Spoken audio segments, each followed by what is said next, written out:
Hi everyone. In the last video many people commented that the history of Nagaland is not satisfied. So today I brought a real history of how Nagas came to Nagaland. And from where Nagas came from. So watch this video till the end so that you will understand how Nagas came to Nagaland. Let's get started. According to the oral traditions of many Naga tribes, their ancestors migrated from Yunnan in China. Some claim they were forced to leave during the construction of the Great Wall of China. And some said that Nagas came from China because the construction work was quite heavy, so they decided to skip from the construction work.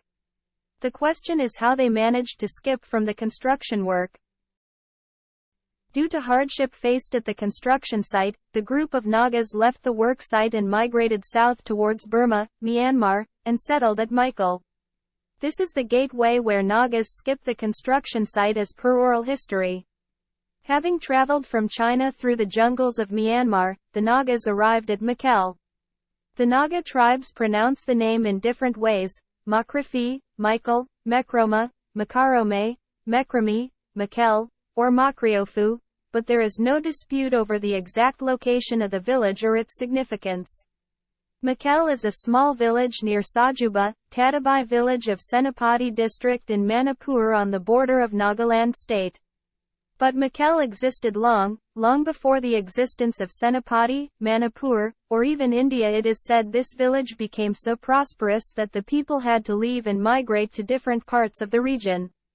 The community must have grown and flourished because there came a time when the land could no longer provide for all of them. It was time to move once again. It was a time of parting, a time to separate from one's loved ones, search for new lands and establish new villages. Before they dispersed, the people of Mikel planted a pear tree, and under the tree they took a solemn oath that they would one day come together again. Even today the tree stands and is called Chutebu. No one was allowed to cut even a small branch of this sacred tree. Legend has it that anyone who tries to cut a branch will instantly fall to his death and a terrible storm will follow. However, if a branch of the tree broke on its own, the chief of Mikel would immediately send a message to all the people of Mikel and they would observe Jena, during which period no one could go to the fields and all had to maintain a state of ritual purity. The fallen branch would be left to decay and return to the soil. This custom was practiced in living memory of Nagas before their conversion to Christianity. In 1880, a British Army officer passing the village of Mikel noted that there was a pear tree which had stood for 300 or 400 years, and was greatly venerated by the villagers. However, he did not discover the reason for this veneration. There is a Chinese superstition that pears should never be shared. In Chinese, the phrase for sharing a pear is fen li, which means to separate. Therefore, sharing a pear would mean you separate from the person with whom you share the fruit. Pears are native to China. In ancient Chinese civilization, the pear tree symbolizes longevity and immortality.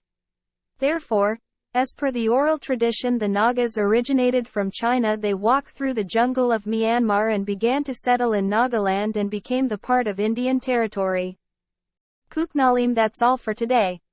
Thanks for watching my video patiently. I hope you have learned something new about how Nagas originated. Please do not forget to subscribe and share my video.